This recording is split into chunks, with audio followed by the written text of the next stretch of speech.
science, the supernatural, biblical prophecy, global events that threaten to rattle the very foundation of human existence. Critical examinations of the most important issues facing today's modern world. Welcome to the Sharpening Report. And now, your host, Josh Peck. Hello and welcome to the Sharpening Report. I'm your host, Josh Peck. Tonight we have a very special first-time guest, Allie Anderson of SkyWatch TV. Now, if this is your first time to the Sharpening Report, welcome. We're glad you're joining us. Don't forget to subscribe to my channel to get access to all past episodes of the Sharpening Report, plus new ones done about every week or so.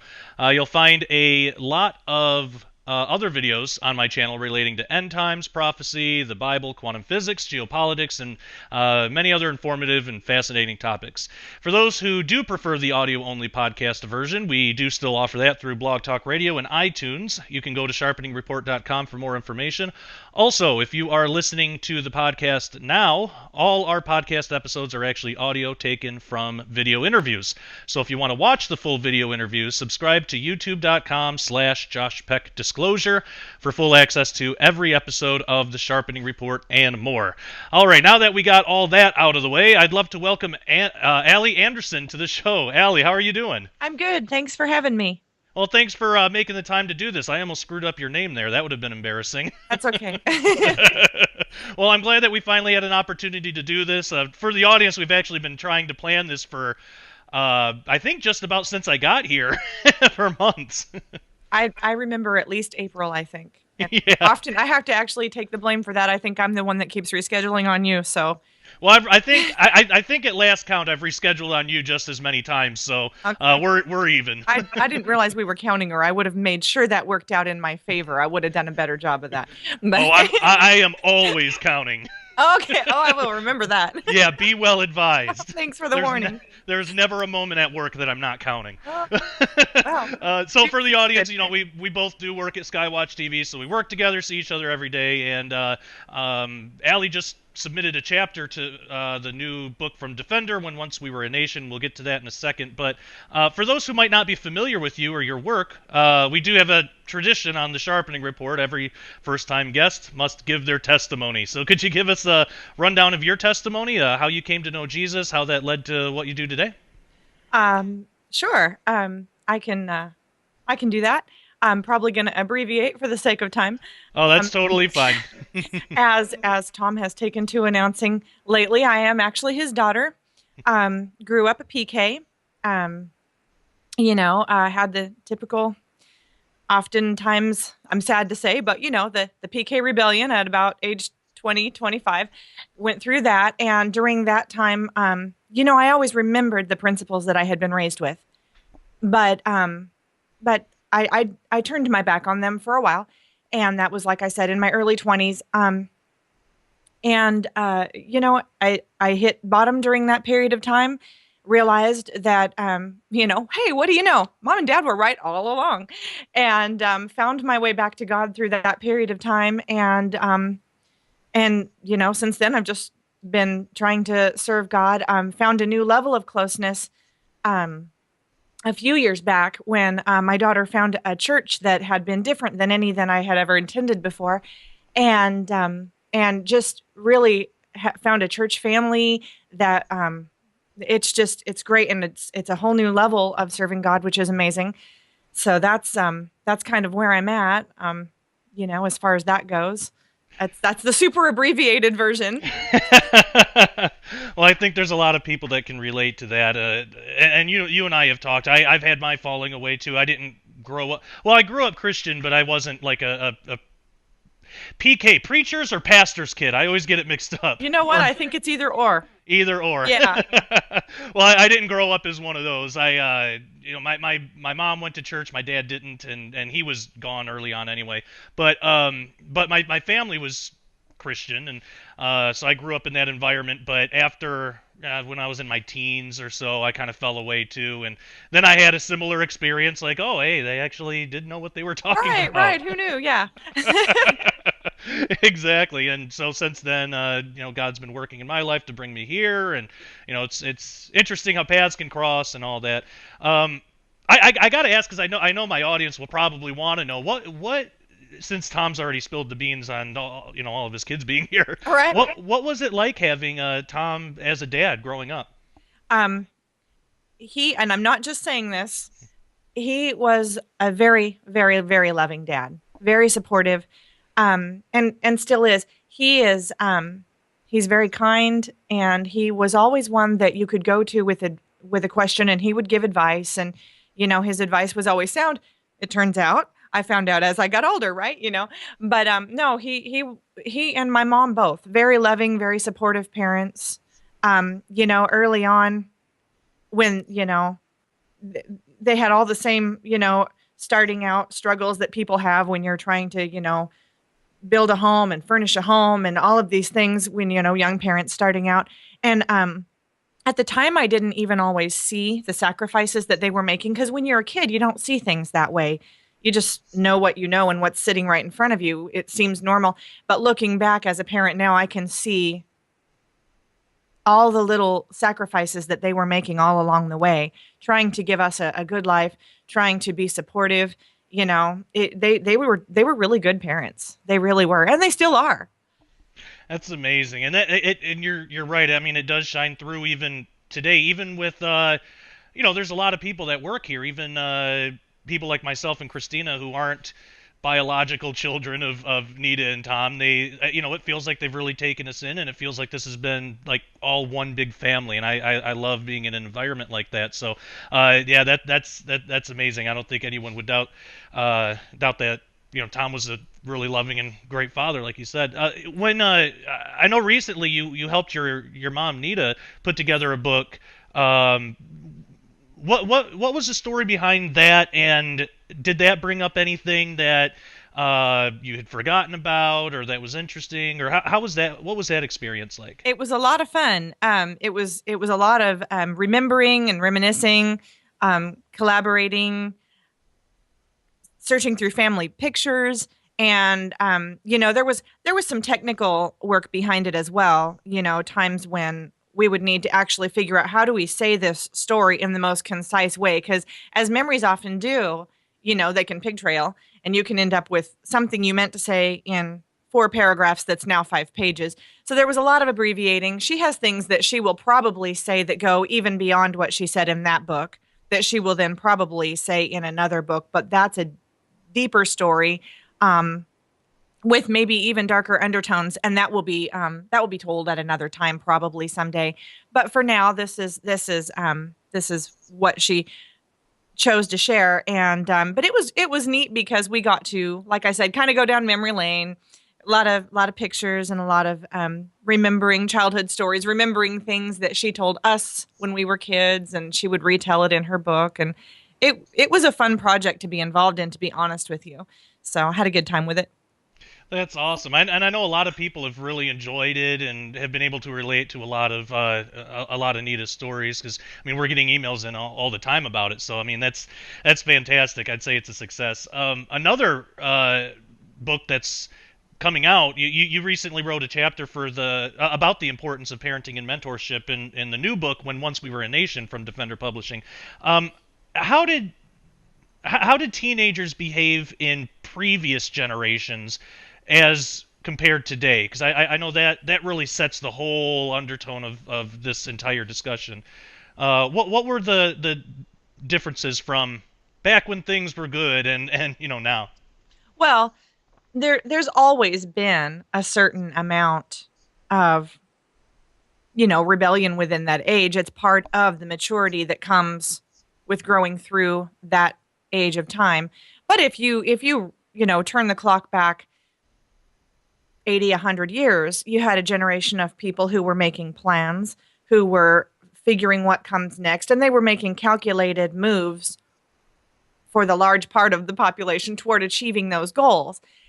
They were often pursuing what had been taught to them, which was God and family. And I mean, you did have your periods of time where there was rebellion, and there's always been that's true of any age group. There's always a percentage of the population that's off doing their own thing and it's rebellious or it's whatever it is.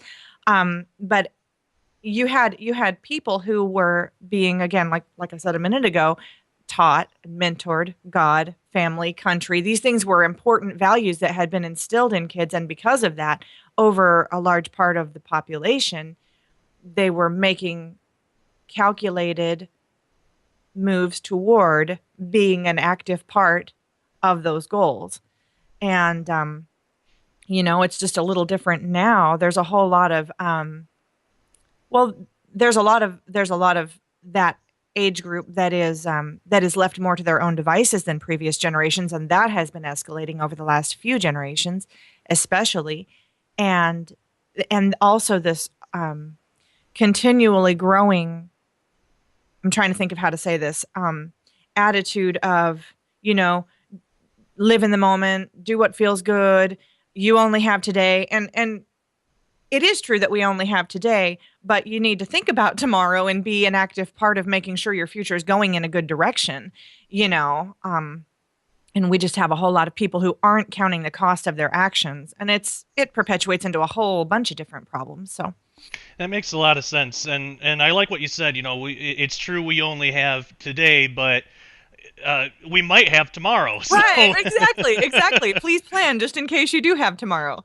Exactly. Yes, right. And we're told all throughout the Bible to be prepared. There's so many biblical lessons, all throughout Scripture, Old and New Testament, about how important it is to be prepared just in case we survive today, Right. I think a lot of times in our culture, I think it's easy for adults to kind of put a lot of that on the kids, well, if the kids were just better. But maybe it's not, maybe that's not the way we should look at it. What were some of the parenting and mentorship, the actual process of parenting and mentorship? What was that like in earlier generations, and how has that changed today? Well, this is just kind of an example out of left field, but look at what has happened with home ec. Mm-hmm. I remember when I was in school, home ec was a class we took, and I remember it as early as about the fourth grade. Mm-hmm. The whole classroom, boys and girls all, would line up and we'd go. And it wasn't all year long every single day, but it was like a season, and maybe we did it for 2 weeks or part of a semester. I can't remember now, but we would all go down to this classroom that was filled with stoves. It was freestanding stoves that also had an oven and a little cabinet, and each cabinet had a mixing bowl and a wire whisk or whatever. And we were taught to make a couple of really basic, maybe, banana bread, or I remember there being a loaf of bread involved, some kind of fruit bread maybe or something. Anyway, and that was just across the board, something that was not only offered, but it was part of what was expected at the educational level. And then throughout high school, it was offered as an elective, and you could take it. You could learn more things, like now you could learn how to sew. Or I remember a childcare course being available, and the school actually, had a little preschool course where local parents, and I don't know if they paid for it or if it was a free service or what, but local parents would bring their preschool aged kids, and they'd be at school for, an hour, and these teenagers would work with the kids, and we were taught principles for, everything from how to put a Band-Aid on to what's nutritionally smart for a preschool age child and all these things. And we would give them snacks, and we would play little games that, help the kids learn principles like how to share and how to not hit each other and, all these things. And all of these were offered through the school system. That's just talking about the school system. Right. It's figuring that this school system has been based out of a society that this is only furthering what's being already taught at home. And you assume that these things are already being taught at home. And that's just when I was in high school, these principles were being taught at home more than they are now. It may not have been ideal even then, because this perpetuated, before I was in school even, but just all sorts of different principles from, some of them seem really basic, how to share, don't hit, and then I'm pig trailing. I'm sorry. No, you're fine. You're fine. I even remember that in high school too, because they didn't call it home ec because at that, it was starting to get politically incorrect or something. So they had a class for guys and girls, and they called it sports nutrition, but it was home ec. I mean, okay. we made pancakes, and it was home ec. Oh, But I never heard the sports nutrition. That yeah. was gone by the time I got out of school, I guess. Or I mean, home ec was gone by the time you were in school, I guess. Yeah. They called it sports nutrition, but they also did like they had parenting classes that. It was mostly women that, girls that did that, but guys could too. I remember there were a couple of guys that took that. But there was at least something. Is that, I mean, I am so out of touch with what is even in schools nowadays. Is that just not a thing anymore? Lots of schools aren't offering it. Wow. And I'm not sure that the lack of mentorship, I'm not sure that that's actually the whole problem. A lot of it has to do with funding as well. It's unfortunate, but I mean, I can also, in all fairness, say that I also remember taking an art class. I remember there being a drama program, extra choir programs besides just the main choir, and a lot of that's been cut too. So in all fairness, it doesn't have to do all completely 100% with lack of mentorship in our society. Some of it is just the fact that funding's, cut. Resources are more limited than they used to be, so that's unfortunate. Even things like chess team and debate team and things like that have in a lot of places also been cut. So some of that isn't completely, like I said, all about mentorship. Some of that also has to do just with the resources being more limited all the time, which is unfortunate because if you have all those things available to you as a teenager, first of all, that's a whole lot of reasons not to be out getting into trouble. That's a lot of things you can fill your time with. But it's also a variety of things for a kid to choose from to kind of self-explore and learn what kind of a career would I be good at? What would I want as a hobby? What are my talents? Because there are a lot of kids who, if they don't sing or they're not active in sports, they make the assumption they're not good at anything. That's not true. They just haven't been given all these other channels of things that they might be good at that they could explore. So that's unfortunate. Yeah, wow, it's amazing how much things have changed because when I was in high school, we had drama. I was in chess club, and we had all that stuff, and I guess I kind of took it for granted. I did a lot more in middle school than I did high school. High school, I kind of just stopped caring and got super depressed and just decided I was done with everything. But now looking back, I kind of wish I would have pursued some of that more, but it's okay that I didn't because it ended up okay. But I can see how much, like, even with all that available at that time, I can't even imagine how much more difficult it would be now if all that stuff is cut and kids can't get into anything anymore and they're just stuck at home, or out with their friends doing God knows what. What sorts of problems do you think this has caused? Like, what sort of problems do you see in the normal American home today? Well, for example, while you were just talking, I was thinking to myself, this again, as I said, I was on an episode of SkyWatch TV recently, and I was talking with Sharon Gilbert, and one of the things I said was that some of what's going on is economy driven. It's really too bad that what we have is a society filled with both parents having to work to pay the bills. And that's if you're in a home where you're fortunate enough to still have both parents in the home. Right. But the bottom line is there are very few kids who have one parent at home with them anymore. And even just one little thing, like I said, when you were talking just now, I was thinking about this, kids who are out doing, whatever they're doing in the afternoons. If you have a parent who is at home, either picking the kid up from school and bringing them home, or at home waiting for the bus to drop them off, or whatever their transportation to and from school is, someone's making sure they got where they're supposed to be when they're supposed to be there.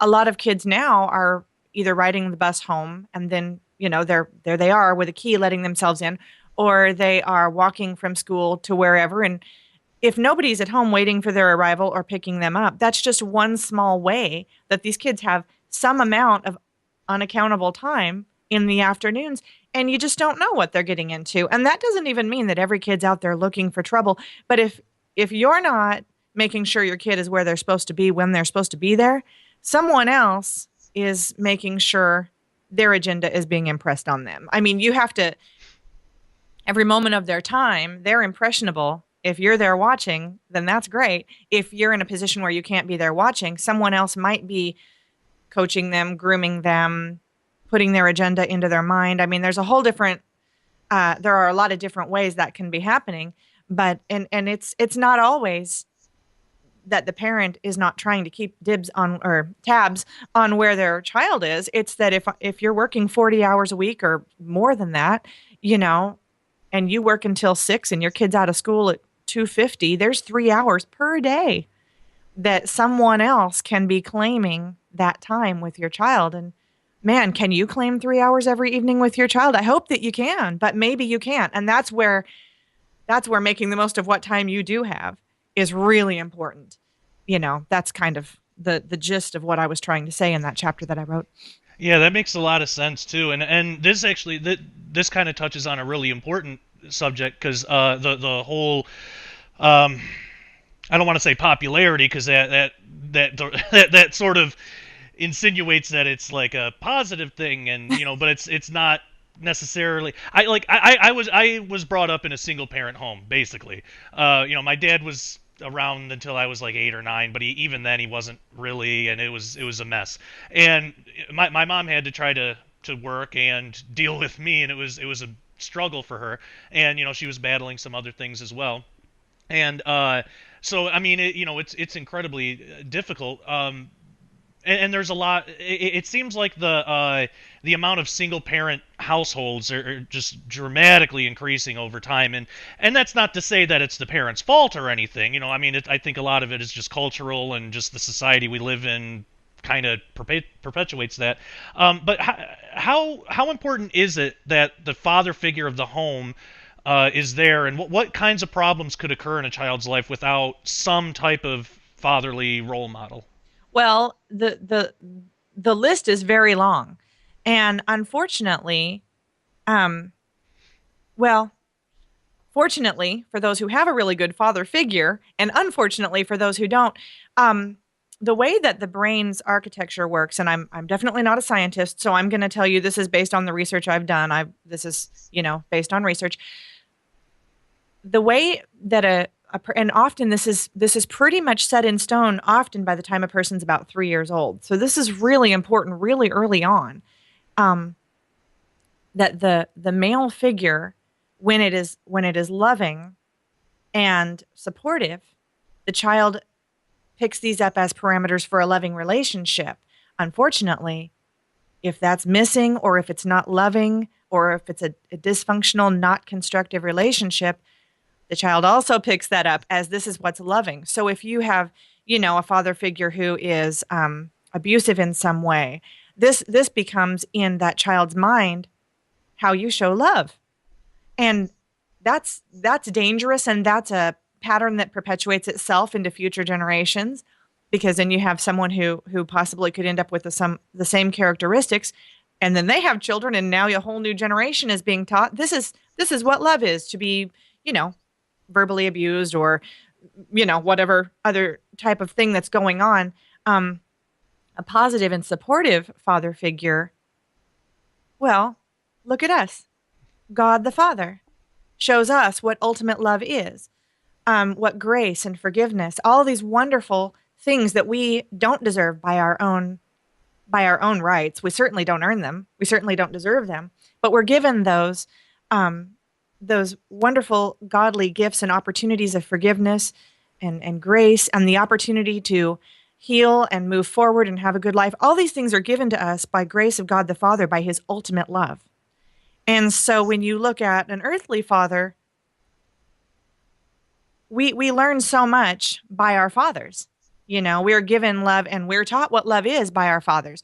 And so, yeah, when you have a father that is not as loving or not as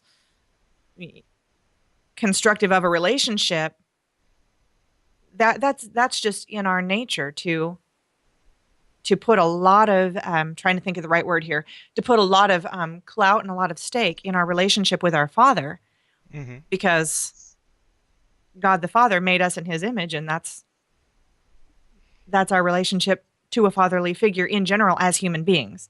You know what Amen. I'm saying? So yeah. Amen. So earthly wise, it also, we're wired that way, and it impacts us that way as well.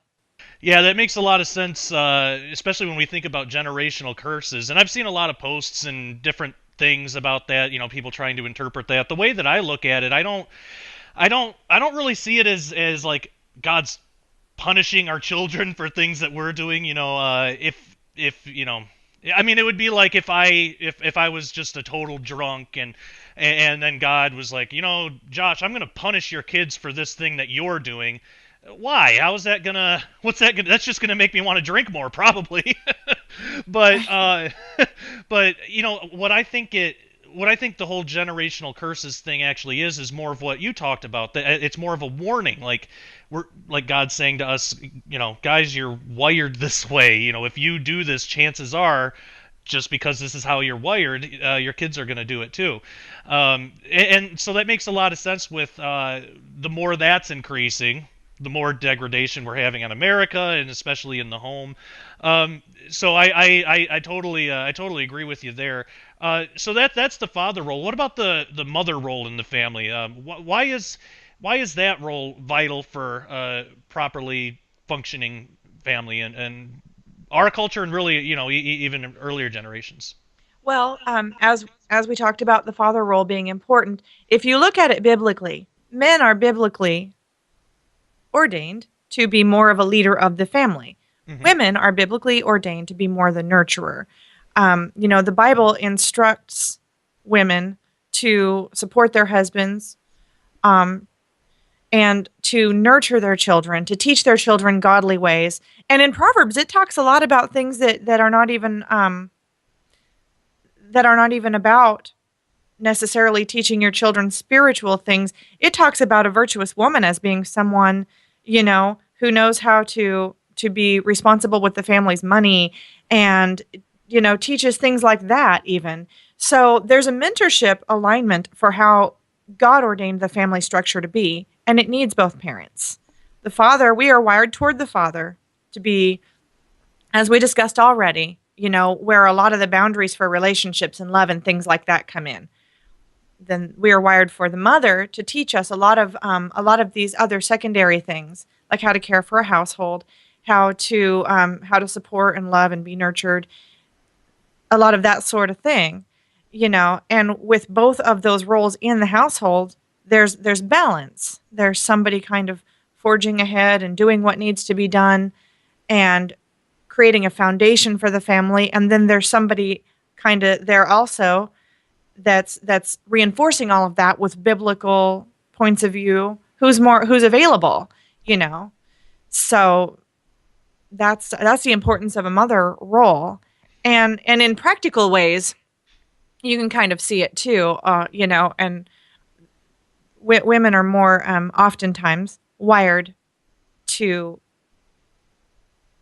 sit and have these long conversations, I mean, it's a fact of men and women. Women like to talk and connect, and men, their conversations are fewer words nine times out of 10, So you have these different roles. I'm afraid this is coming out wrong. I don't know if I'm doing. Oh no. I think people. I mean, unless we have some liberals in my audience, I think most people, are going to generally understand what you're saying. I think the problem is that the enemy has just been attacking the family so much that now we live in a society where to even talk about this kind of stuff, there's just no way to say it where it doesn't, sound wrong, or where it's politically correct, because I mean it doesn't mean that God favors men over women. I mean, that's a common argument that atheists or liberals or Democrats or whatever the other side of the fence will want to throw.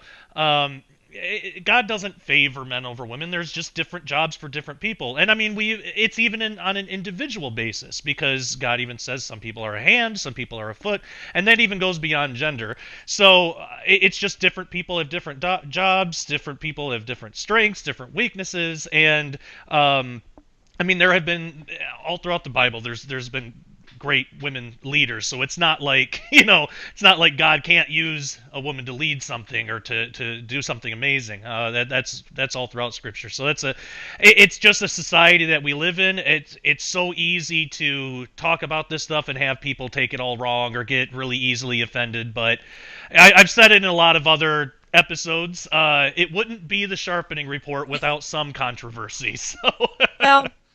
One thing that I will say, and that this is part of possibly, where some people get offended is, you may have a woman say, well, I have to lead my family all the time. Hmm. There's not a man here to lead, so I have to lead. Or you may have a man say, well, you know, what are you saying? A woman, should be the one being nurturing. I'm the one who has to put on the band-aids. Well, what you have is a society of people where both people have been left to fill the shoes of both roles. Right. And kudos to you. It's a hard job. Hmm. I'm glad that there are parents who will step up and say, I will fill both roles because these kids need both. Definitely not trying to say anything that would create any further stress on a person in that position. They're already handling enough. Yeah. What I'm saying is that biblically, ideally, you have both roles. Yep. And And, and, that's the and, point of this. It's not to say, women should be doing this and men should be doing this. It's to say, God saw that all these needs were going to be necessary with a child. And mhm. so he created this gender with these strong points that can take this half. And then he created this gender with these strong points that can take this half. It's a meshing of two different genders that can help bring a family and children up in a balanced and loving situation. It's definitely not to pick on anybody for having to now work untraditional roles. And our society, and even if you're a household that has both parents, Hmm.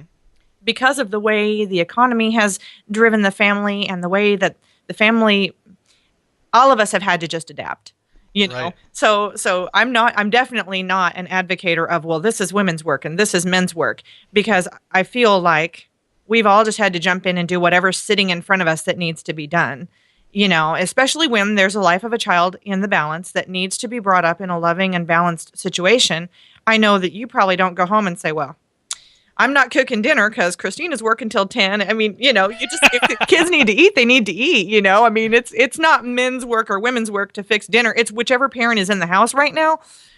It's your job to get some dinner on the table. So I'm not trying to be that way, but at the same time, like I said, there was a whole list of things that needed to happen within the realm of a family. And in the beginning, God had an ordination for how that could work in, of course, his perfect harmony, which, as usual, people have kind of, messed up.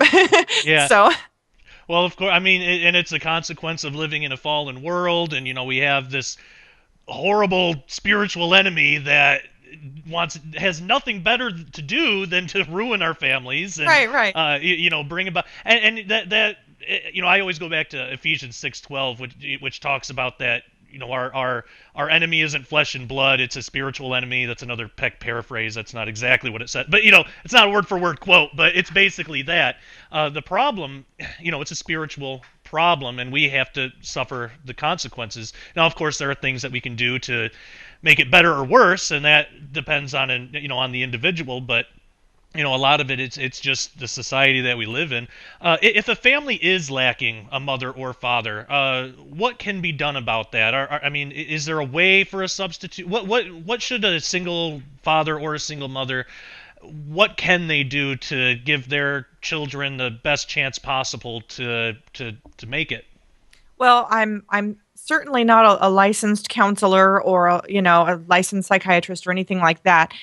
Based on the research that I've done, what I've found is that honestly, awareness is a huge part of it. Because if you have a single father who is aware that his daughter, who's approaching her teen years, is going to need the input of a female role model, I mean, if there's no other family, there's not an aunt, there's not a grandparent, there's just no one else, he can kind of, even self-educate and try to learn what kind of help she's going to need and kind of be preparing for that. That's and there again, you have somebody who's had to step into the role for both sides of this, and that will be very challenging for him. But there are a lot of things that you can be doing, basically just trying to make sure that the child has a really good support system from a young age. Whether you have grandparents involved, like I said, aunts and uncles, even Sunday school teachers, the kids basketball team coach that volunteers at the local community center. I mean, just try to network with people and get your child somewhere with people that you trust. Also understand that when you put someone in your child's life as a role model, you're inviting their input.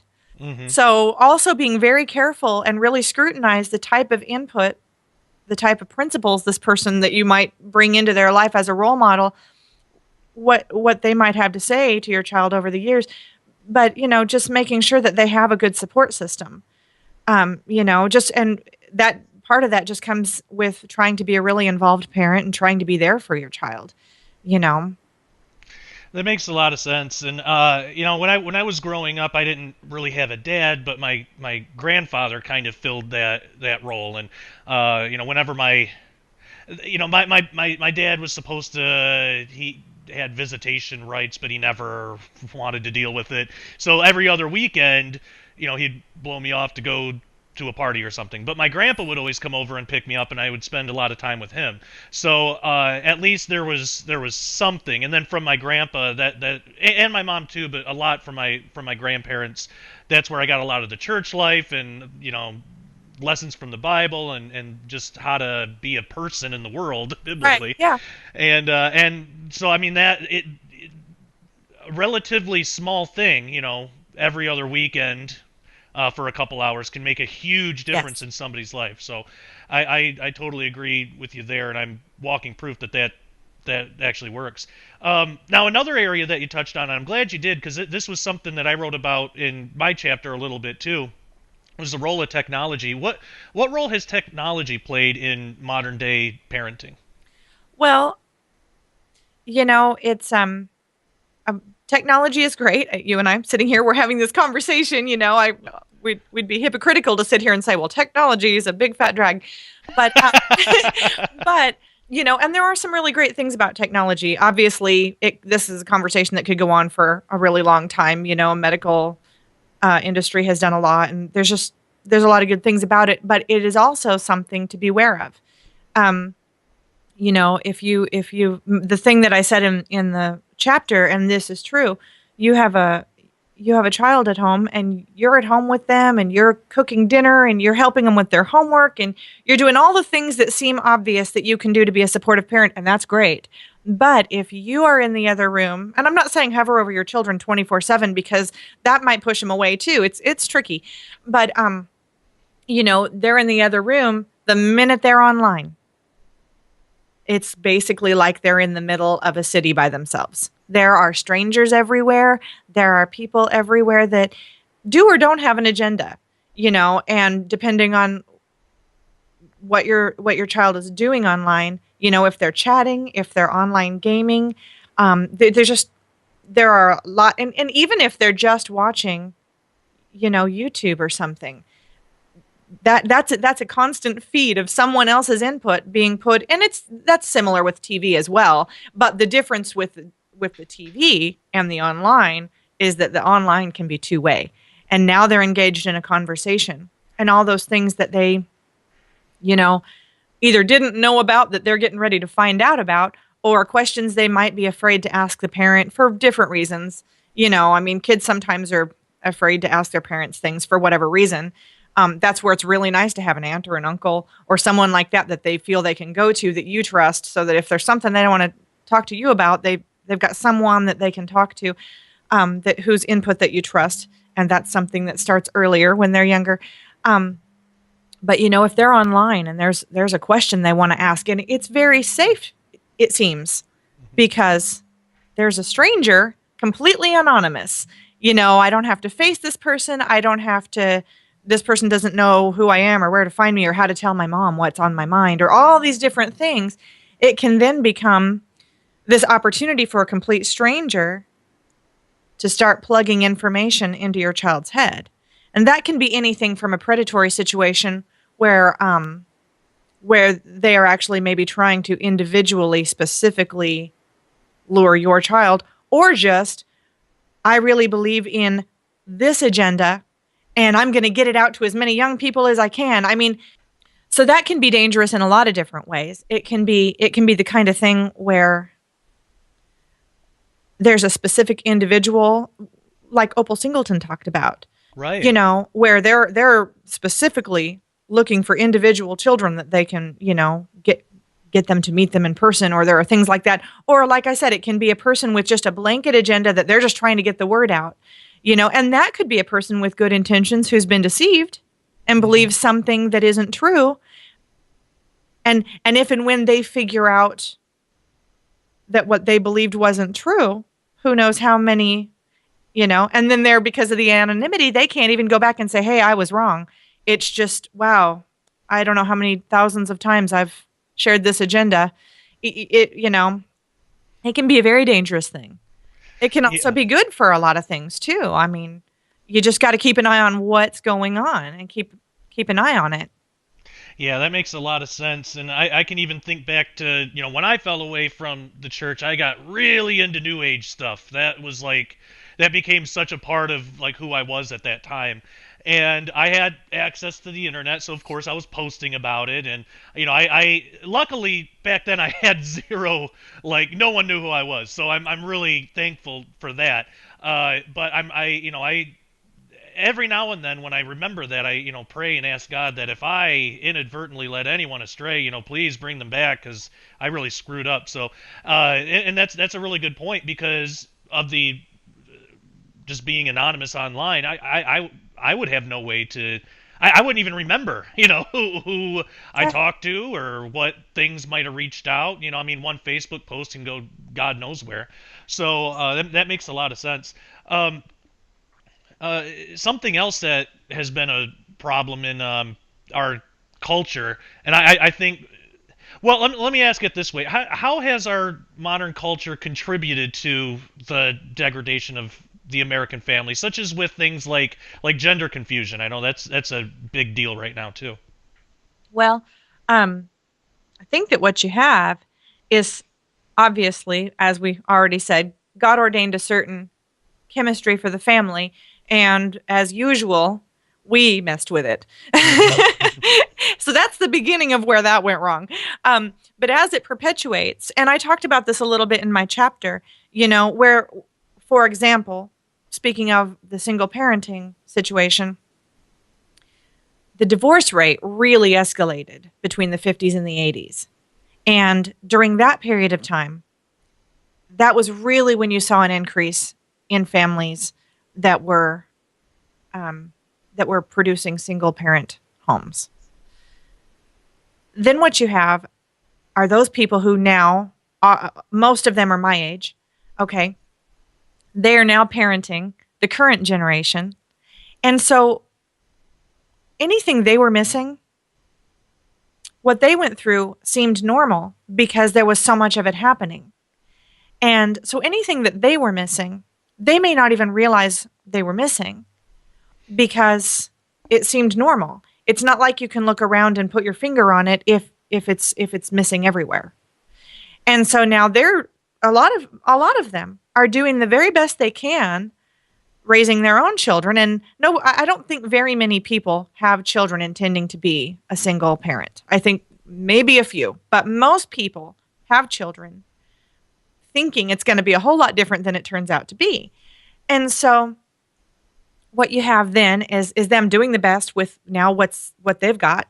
And a whole new generation is coming up that also does not really know what's missing. And the more this perpetuates itself, because now our children are probably starting to have children, depending on how old everybody was when they started to have children. Now you have into the third generation of it being pretty normal to have a lot of single parent homes out there. And third generation removed from back when having a mom and a dad in the home was quote unquote normal. And even back then, not every home was perfect. I'm just using these as kind of general blanket parameters here to describe things. Whatever is missing has been lost now for a couple of generations, and they're not even sure what's missing. And you just have a lot of people who are very lost. And they're kind of, metaphorically now, wandering around going, don't know what's missing, something's missing. And some people find it and some people don't. And some people find things that are pretty close and at least work, and some people don't. But generally, a lot of the society at this point in time is kind of like the blind leading the blind. And a lot of people with really good intentions trying to help each other get through life, but still kind of like not sure what's missing. How do you solve a problem when you're not really sure what the problem even is? And that's kind of where I feel like it is. Gender confusion is only, the most recent um, element of that. It's one of the more obvious. You have, addiction. You have, just so many. Well, look around. Every way that people are generally in pain is probably a byproduct of that. Right. And gender confusion, I think is escalated partly because, again, I remember when I was a kid, in school and in church and in the neighborhood and just kind of in general, you had strong male role models. You had strong female role models.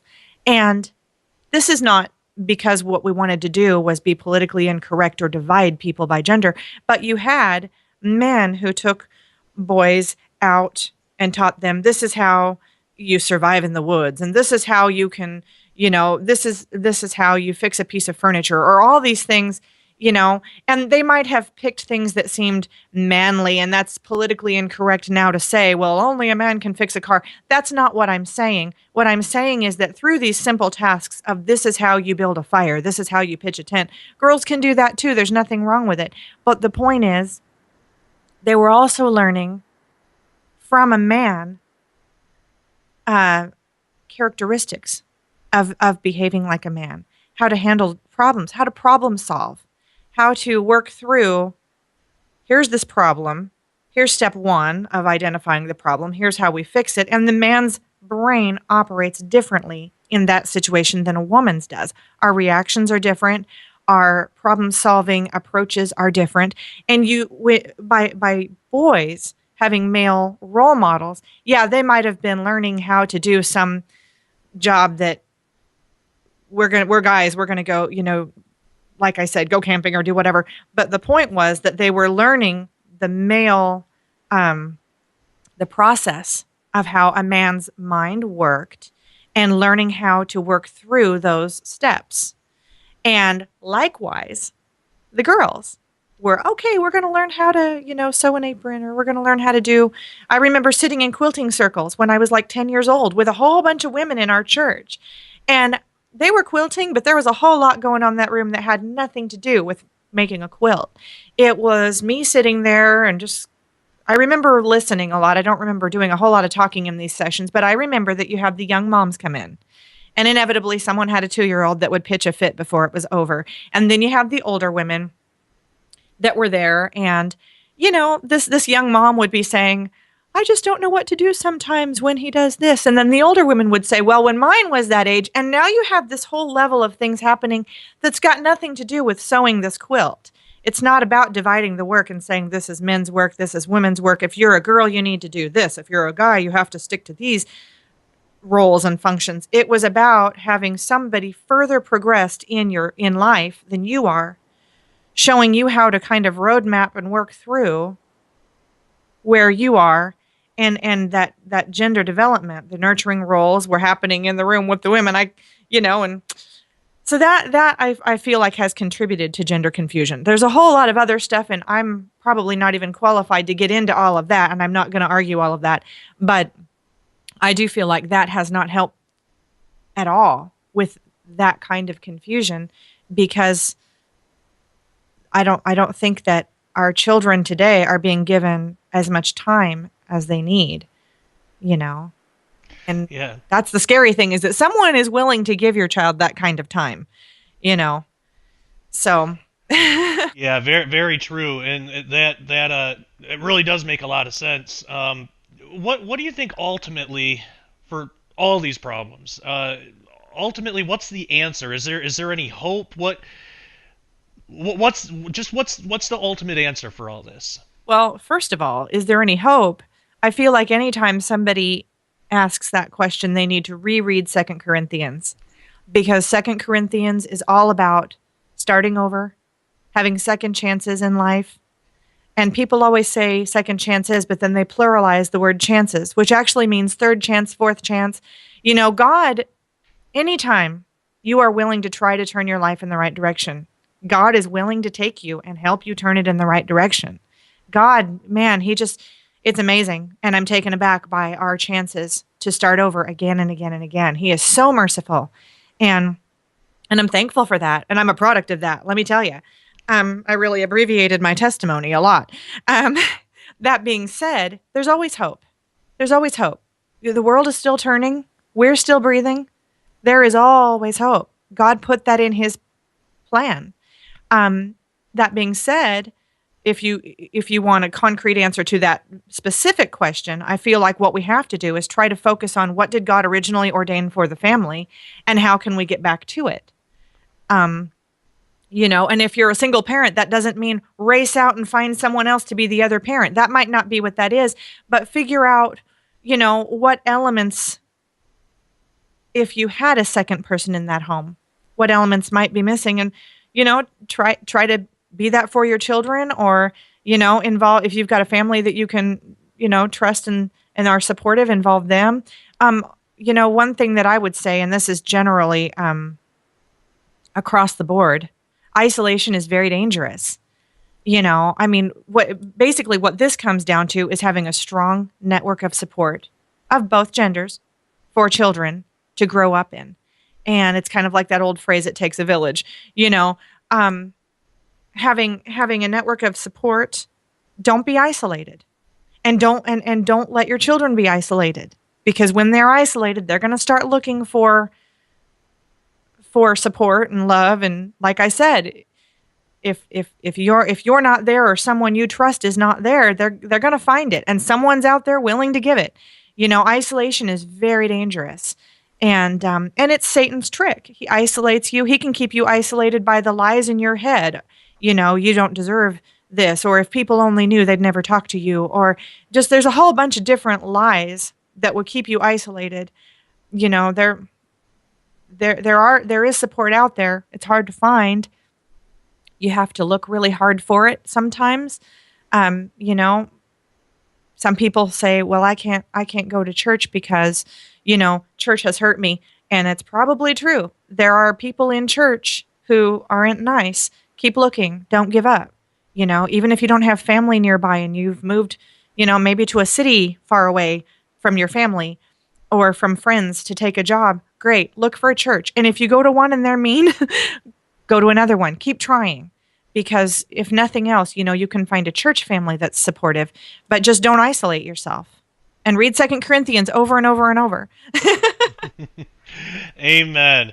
Well, it is time for viewer questions. Now, if you at home would like the chance to send in questions to future guests, you can do so at the Sharpening Report Facebook group. You can find it just on Facebook, or go to sharpeningreport.com, and it is linked there. And about every week or so, sometimes I take a couple weeks off, but about every week or so we do these, and I'll give you the chance to ask the guest the question. I'll post who it is and what the topic is, and you'll be able to do that. And hopefully, when it comes up, I'll give you enough time, because for this one I only gave my audience 1 day, so we only got one question. That's on me, and I tend to do that a lot. But luckily we did get one question, and I think it's a really good one. Daryl writes in and asks, what are the challenges of mentoring males versus females? That's a very good question. Well, you can split it by male versus female, but you also can figure that each age group is going to bring its own challenges as well. Honestly, I think anytime that you're looking at the challenges of mentoring, I would say pray about it and work from the heart. If you are, say, as a man trying to mentor young men, one may be easier to mentor than another. Mm-hmm. One may have different problems than another. One may come in and you may think, wow, we really, we got a lot of good stuff done, and I helped him with his questions. And then the next person might come in and ask you something that you're, wow, how do I mentor that? How do I mentor through that issue? That's a doozy. Work from the heart and pray. And then I guess just my gut advice on that would be, if you're not 100% sure how to respond, bring it back to biblical faith values and pray about it until you've had some time to kind of mull it over. Sometimes you might say one thing and then later on think about it and say, well, actually, an even deeper answer would have been this. So, as far as mentoring between challenges between males and females, again, it comes back to some of that tendency that we have.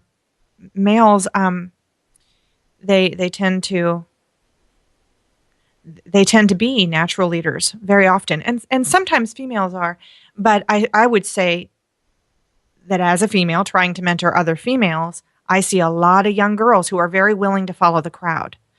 And I would say that a lot of them oftentimes are following males that are very willing to lead in the wrong direction. So as far as gender challenges, that might be one, but I would just say, pray about it.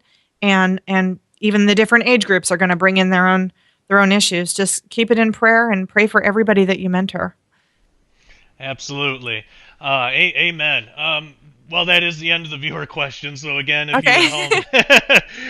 you at home would like the chance to send in questions to future guests, you can do so at the Sharpening Report Facebook group, or just go to sharpeningreport.com.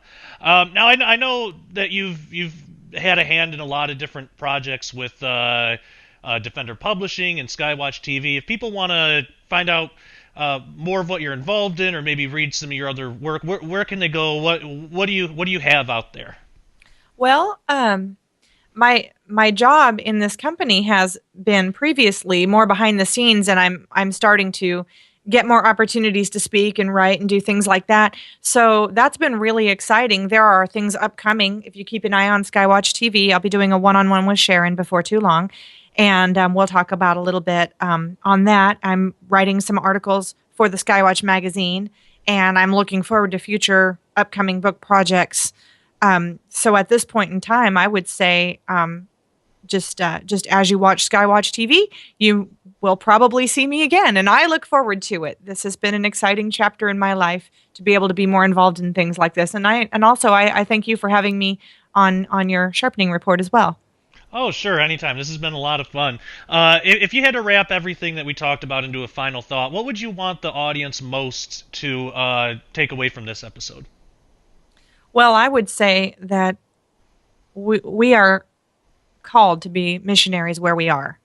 Some people are called to go, some people are called to stay. But, when you walk down the street, anybody you see may need a friend, probably needs Jesus unless they've already found him. Everybody does need Jesus. Just keep in mind that you're a missionary. Every time you walk out your front door, you're a missionary. Amen. That's a great thought to end on. This has been such a good. It's always good talking to you. This has been such a good conversation. I think that enjoy talking to you as well, and your wife Christina. She's amazing. We have a lot of fun together. So absolutely. And actually, well, maybe it's too early to really talk too much about it, but there might be a possible future project with you and Christina. Yeah. Well, I had started something years ago, and I just kind of hit a wall on it, and I did not realize until recently that she had a lot of similar experience, and it became one of those things that I said, hey, do you want to collaborate? And she said, yeah, and I think it turns out she's got more to bring to the table than I started with in the first place. So I'm excited because it's going to be fun, but we haven't really started working on it yet, but... Well, hopefully talking about it on this show will prompt that more, because I won't reveal what it is, but from what I heard from you and Christina, it sounds fantastic. I think that there are a lot of people, especially women out there, but men too. I mean, single fathers, or I think there's a lot of people out there that could really benefit from that. So that is exciting. Well, again, this has been awesome. We're going to have you on again sometime. And thank you so much for taking the time to do this. Absolutely. Thanks for having me. It's been fun, and it's an honor. Honor is all mine. Hang on the line. I'll close this out here. That, again, for the audience, was Allie Anderson of SkyWatch TV talking about the importance of parenting and mentorship. Check out When Once We Were a Nation at skywatchtvstore.com to read her chapter, as well as many others, including one from yours truly. I did have the opportunity to read Allie's chapter. It's phenomenal. I promise you'll get a lot out of it. Also, check out Allie on SkyWatch TV talking more about parenting and mentorship. She's also taken part in, like we said before, many SkyWatch TV and Defender Publishing projects. Personally, I highly recommend all of them. Allie's a talented writer. She has an extremely unique and I believe vital perspective that we can all benefit from. Now, if you would like to find more episodes of the Sharpening Report, you can do so at sharpeningreport.com and my YouTube channel, youtube.com/JoshPeckDisclosure. Also, if you care to help support the show and this ministry, you can do so at sharpeningreport.com. Your donations go to the everyday running of the ministry and help bring you more episodes of the Sharpening Report, as well as more books and other materials. And I'll say, as I do in every episode, please only donate if you feel God leading you to do so. Times are tight, so it is not an obligation. Even if you're not sure, or if you don't feel led, that's totally fine. You can always pray for us. Best part of prayer is it's free, so that would be great. We can always use more prayer. We're not 501c3, so your donations aren't tax deductible, and I'm never going to be the kind of person that will promise extra blessings from God or a miraculous tenfold return on your money or anything like that. We're not in the business of making promises for God, but what I can promise is that your help, whether it is prayer or financial, it's greatly appreciated. It keeps us going and is the only reason we are able to continue doing what we do.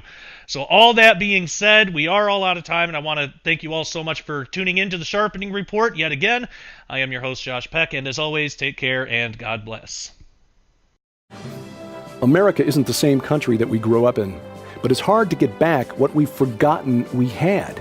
That's why Defender Publishing presents When Once We Were a Nation. 12 chapters, 12 authors, each one remembering when once we were a nation of strength, of rugged individualism, of dreams and opportunity. When once we were a nation of faith. From authors like Tom Horn, Chris Putnam, Lieutenant Colonel Bob McGinnis, Sheila Zielinski, and more. And when you order a copy of the new book, When Once We Were a Nation from SkyWatch TV, we'll add these books free. Dancing with the Devil, an honest look at the occult. Culture Clash, Islam's War with America. Conspiracies in the Cross, how to refute the most popular attacks on the gospel. And God Bless America, by Todd Starnes of Fox News. A $95 value for only $19.95 plus shipping. When Once We Were a Nation from Defender Publishing, because the first step to getting it back is remembering what we had. Save nearly half off the cover price when you subscribe now to the brand new SkyWatch TV magazine. For a limited time, a 5-year subscription to SkyWatch TV magazine is just $99. That's more than $75 off the cover price, which is like getting 2 years for free. Exclusive content, articles on prophecy, discovery, and the supernatural from Tom Horn, Chris Putnam, Josh Peck, science updates from Sharon K. Gilbert, geopolitics from yours truly, and guest writers like Pulitzer Prize-nominated journalist Troy Anderson, renowned Bible scholar Dr. Michael Heiser, Pentagon advisor Lieutenant Colonel Bob McGinnis, and more. But there is more. As an early subscriber, you'll be the first to get this new book from Defender Publishing. I predict what 12 global experts believe you'll see by 2025. This is a $20 value and includes best-selling authors like Joel Richardson, Mark Biltz, Carl Gallups, Tom Horn, Paul McGuire, and more. Find out what they think about the coming war between ISIS and the Vatican, the future of the Temple Mount and the Ark of the Covenant, a worldwide manifestation of angels, and the coming age of human hybrids. And we'll also add this DVD, The Best of SkyWatch TV 2015, a $25 value, including our most compelling interviews from last year, including Chuck Missler, Steve Quayle, the discussion of the Georgia Guidestones with Chris Pinto, and more. All of this together worth more than $200. Yours now for just $99. Subscribe now. SkyWatch TV magazine. Call the number on your screen or log on to skywatchtvstore.com.